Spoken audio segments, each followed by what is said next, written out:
Hey everyone, and welcome to the channel. So today we get to take a look at the 2025 BMW X7 M60i. Huge shout out to Hendrick BMW Northlake for providing this SUV for me today. Take a look at their website, that link is down in the description. So this X7 is finished off in Manhattan Green Metallic. MSRP is just over $126,000. Now this is powered by the 4.4 liter twin turbo V8. It's paired to the 8-speed automatic, pumping out 523 horsepower, 553 pound-feet of torque. That power sent through the xDrive all-wheel drive system, propelling this almost 6,000-pound SUV from 0 to 60 in 4.5 seconds. It has a top speed of 155 miles an hour. It also has a fuel capacity of 21.9 gallons. You'll expect to see around 16 miles per gallon in the city, 21 out on the highway. This also has a wheelbase of 122.2 inches. Its overall length is 203.6. It has a width of 78.7 and a height of 72.2 inches. As we move on to the exterior styling now for this M60i, first off, let's talk about Manhattan Green Metallic. This is a very unique color, and I think it works very well for the size of this vehicle. Now up front, this also has the M Sport Pro package, so it provides it with all the gloss black, including the entire grille.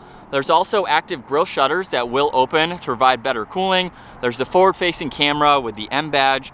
The entire lower section is all gloss black with the sensor right in the middle for the adaptive cruise. There's also parking sensors and then very large inlets on both sides too to provide additional cooling. Now within the last few years, BMW has gone to this split design with the LED headlights and high beams in the lower section and the turn signals and DRLs in the upper section. I think it's a really cool new look, especially with the bodywork that separates it. And then there's a few lines that come down the hood with the BMW badge just above that grille. Now this particular model has a set of 23-inch wheels that have a really cool design to them. I like the two-tone design as well as the design for those spokes. There's the M Sport brakes, which are finished off in blue. This also has power folding side mirrors. They are finished off in gloss black with the turn signal and a camera. Full moonroof up top for even your third row passengers as well. The roof racks are gloss black as well as the rest of the window trim. And there's also a gloss black accent in the lower side skirt there. And you will notice too that we have some crisp lines that run down the side. I think the proportions also look great with this being stretched for that full third row. Definitely has a unique exterior design. Now there's also the body colored in gloss black for that integrated spoiler, along with the third brake light being up there. Wiper blade is in the lower section. There's also a bar that runs right through the middle of that power liftgate with the LED lights, of course, for the taillights and the turn signals. There's a backup camera with all the sensors, and then that quad tip dual exhaust with some gloss black and some gray accents.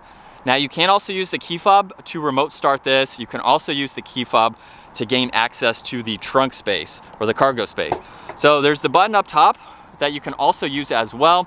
And when you do open it from the vehicle itself, you do have to go a further step there to open up both of them. You can program it with some of the controls to open both at the same time, which is nice. But with your rear cargo space, with the third row up, you have a little bit of storage. There's also storage underneath the floor where you can put the tonneau cover, as well as maybe put a few smaller items. And then over on the driver's side, this is how you can adjust all of the seats. So we have max people, max storage, and then individual controls for both of the seats. Now the third row will fold down. So if I just hold on this control here, you will notice that start to go down. I'm going to leave the other one up at the moment, but you can fold that down so you can get in a lot more storage. And then obviously you can fold both of them down, and then you can push the second row forwards. Now being captain's chairs, they will not fold completely flat, but you can get them out of the way to store some more items as needed. Now this particular model also has the adaptive suspension, so you can push on this button here to lower the load height if you want to use this to sit on, or you just need it lower to put in some items. That makes it a lot more helpful. And then you can actually close both of them with the push of one button, and you can even lock the vehicle as well with that other control. Now you can also lock and unlock this from all four door handles. There are settings that you do have to go into to configure that, so at the moment we will just do it this way here. This interior has the Tartufo leather, which is a really cool combo with this Manhattan green. There's the ambient lighting, also the Bowers & Wilkins audio. there's also all these sunshades that can be adjusted from back here. So there is one for this window. You can also use these for these sunshades that are located up top. So you can open and close those as needed. There's the wood trim, two-tone leather, and even storage down below. And then we have the captain's chairs with the adjustable armrests and this lever here, which allows you to gain access to the third row. Now, being captain's chairs, you could walk between the middle, but if you're a larger adult like myself, this is the best way to get in. Now, you also have controls for the rear seats there, the third row, and you can recline and incline these. Now, at my height, honestly, not all that bad. I have a good bit of leg room there. There's also a cup holder, ambient lighting too. We have a large window, and we even have our own set of climates. These are even heated seats too. So very nice that you can go through those adjustments to be that much more comfortable in the third row. And as you can tell, I have maybe ½ inch or so of headroom, but I'm not slouching. I'm sitting upright as high as I can here, and I could ride around town, maybe go on a short road trip. But it's big enough for 2 people to sit back here. I could have myself sitting next to me back here. But it's awesome that you have all of those climate adjustments. What you can't do though is you cannot adjust those from up front. So you do have to go into the back if no one's back there and control them from back there. I haven't found a way to do that up front, which I think would be cool. But this seat will also start to slide back into the position it was in once you put that backrest in its normal position. Now we have some storage pockets behind the seats. We have areas you can place tablets and charge them at the same time. There's air vents in the middle, along with all of your climate adjustments, heated seats, a little bit of storage, auxiliaries, and cup holders. And then I have plenty of headroom for this captain's chair here. And they are power operated, so you can use those adjustments to further recline these seats. And you have the adjustable armrests like I mentioned earlier. And then we have that full Alcantara headliner, which just makes it look that much nicer. Now up front, the door panel is just like the rear. However, you have the memory seating adjustments, massaging functions. You can adjust the rear seats, even adjust the front passenger seat by pushing on that control. And then you have the liftgate release, side mirror adjustments, window controls, and everything else is identical to the rear. And then we have these beautiful seats along with the solid leather steering wheel. This is the M Sport steering wheel, of course. We have some brushed aluminum accents, cruise control on this left side, paddle shifters, and then volume tuning, Bluetooth, and voice commands. Well, let's fire this up though and take a listen to that V8.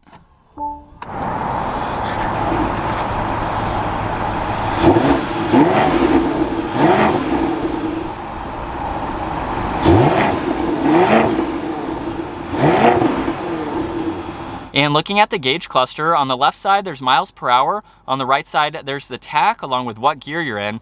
And then if you push on this middle button here, this is how you can further go through all of this information. So you have a lot more content, including the augmented reality. You can pull that camera system up. You can look at your compass there, navigation. You have a good bit that you can scroll through. You can also adjust this with different settings and layouts. So you'll notice that it changes around that camera system slightly depending on how you want to view it. And the last one is for the head-up display, where you have a few different settings you can go through, again, just depending on what you would like to see. So it's fairly configurable with that information. And then over on the left side, you have a little bit of storage. There's your headlight adjustments, one air vent. There's some wood trim too. The entire dash is finished off in leather. More wood trim coming back to the infotainment system, where we have the home button, which will get you here. You have the split screen, so you can go through this info on the left side, as well as the current information on that right side. You can get into your music, your navigation, you have all of your climate adjustments, and then you have a lot of apps you can go to, like Apple CarPlay, Android Auto, exterior lighting, interior lighting. You can go through all of this just depending on what you need to see for the day. And the last one is for your phone, so when you have that paired, you can get to that. And then on both sides, you have shortcuts to your heated and ventilated seats, and then the heated steering wheel for the driver, as well as your temperature dials. So honestly, it is not that hard to go through. And you can use the shortcuts down below. So if you don't want to use it as a touchscreen system, you can quickly get through it with the rotary dial and all of those shortcuts. Now there's air vents underneath that, power and volume and tuning, some defrosters. There's also wireless charging along with some auxiliaries. and you even get heated and cooled cup holders. So depending on the drink that you have, you can have the appropriate one selected for whatever you have. Now on this left side, there's traction control, parking sensors. We have crystal for the engine start stop, as well as that rotary dial, and it's also on the shifter. So if we put the vehicle into reverse, now we have the backup camera with all of those guidelines or all of those angles, and you can even see the 360 view as well as that top-down view, depending on the visibility that you need. When you go into drive, then the forward-facing camera is going to appear. If you do that one more time, you can go into sport mode, which allows you to use those paddles, and then park is located just on the back of that. Now there's a few different driving modes, so you can go into sport, where you can configure that. There's also comfort, and then the last one is eco. There's a downhill assist, auto hold, and the e-brake, as well as being able to raise and lower the suspension. You have the split style to the armrest with an auxiliary and a little bit of space. There's even more storage in the glove box, as well as the M logo, which is an illuminating area there. You have garage door buttons in the rear view mirror, your dome lights, and then the controls for that sunroof and sunshade. And as far as visibility goes, it's pretty easy to see over both shoulders. You have a lot of glass for this style or this size of vehicle, so you can easily see over that left shoulder as well. But now it is time to get this out on the road. We do have to hop into a different X7, but it's still the M60i. Let's see how it drives. As we set up now behind the wheel for this six-figure BMW, the X7 is the biggest SUV that you can get from BMW, and this is also the most powerful, being the M60i trim level. So I have it in sport mode, and we will put it into sport mode again for the paddle shifters. Let's give this some gas.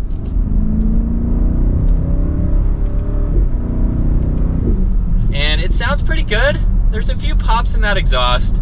It's not crazy loud, so I do wish that it was louder, being the M60, but it has a nice healthy tone to it. From that twin turbo V8, you think it would be louder, but I'm sure an aftermarket exhaust could really open this up. As far as turns go, you know, this is almost 6,000 pounds, but it handled that well. And that's what I love about BMW. Even in their SUVs, they can bring some of those handling and performance characteristics. It's not going to be like an M4, of course, but it definitely rides very nice. It handles its weight well. And if you're looking for something that still has those characteristics, but you need 3 rows, this is a great option to go with. Now with that $121,000 price tag, there are options on this one that bring it up from about $101,000. They start, I believe, in the high 90s. And you can get them for maybe in the mid 80s for a lower trim level. So there's a big spread just depending on what you want. And we have a pretty much fully loaded M60i. So it drives that price tag up. For that price though, I think this is a really good option to go with. When you compare it to even a Cadillac Escalade, which is a 3-row, might be a little bit bigger for that 3rd row or the space behind it, but you're not going to have the same performance. Same with some of the other 3-row SUVs. I think the BMW is going to be the most performance oriented. So it just depends on your needs, what you're looking to get. I do like the X7. The X5 and the X7 are 2 of my favorite SUVs, and I get to drive them a good bit, but I've driven everything else, of course. So I can easily compare it to some of the others, and they all have positives and negatives. Negatives for this X7 though, I don't really see any. The one thing that I will say is that with the electronic seats in the back, I'm a huge fan of manual adjusting seats just because you can do them in a second and you're done. The electronic is cool for this price tag, for this luxury style vehicle. That's what you would expect. I kind of wish there was an option to go manual, just for my personal taste. That's the one thing that is I'm a little nitpicky on, is the function of how they work with that electronics. But other than that, I really like it. I do wish it was louder though. I think that's the only other thing. But as far as driving it with that adaptive suspension, it's so smooth, it's so comfortable, it's well refined, as you would expect a BMW to be. This could absolutely be your daily driver. You have massaging seats to go through. You have a really nice, comfortable, and quiet interior ride. And from second gear, here we go. Hopefully you can hear that exhaust. Again, not crazy loud, but it has a good tone to it. Now for the driving experience for this 24 X7, like I've already covered, it is so nice to drive. It's so comfortable. I love the support of these seats. You can get them in a good spot. We also have a lot of controls to go through, but it's not complicated. It's very easy to use the info that is available. And that's another thing that I like with these BMWs. You have what looks to be a fancy screen without all that extra fancy info that you don't necessarily want. For me, I like the look of it and I like the simplicity, but you still get some good information that you can easily go through. So it's a good blend of everything.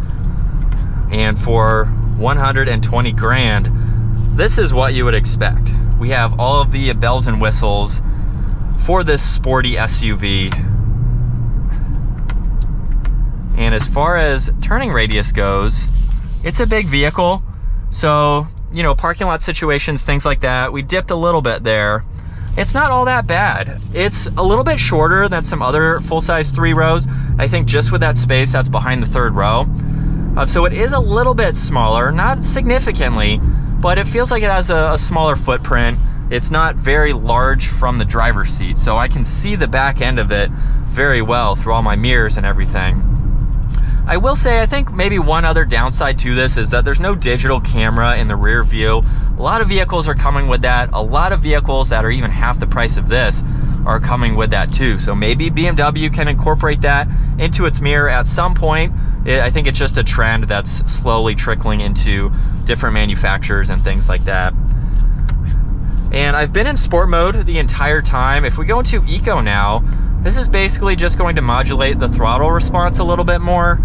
So that way you can save a little bit on some gas possibly, but it will change the ride a little bit with that adaptive suspension, which you can raise and lower again, which is nice to see. That really makes this vehicle be enjoyable to ride. And the space in it is great too. You can have this packed full of people or full of storage.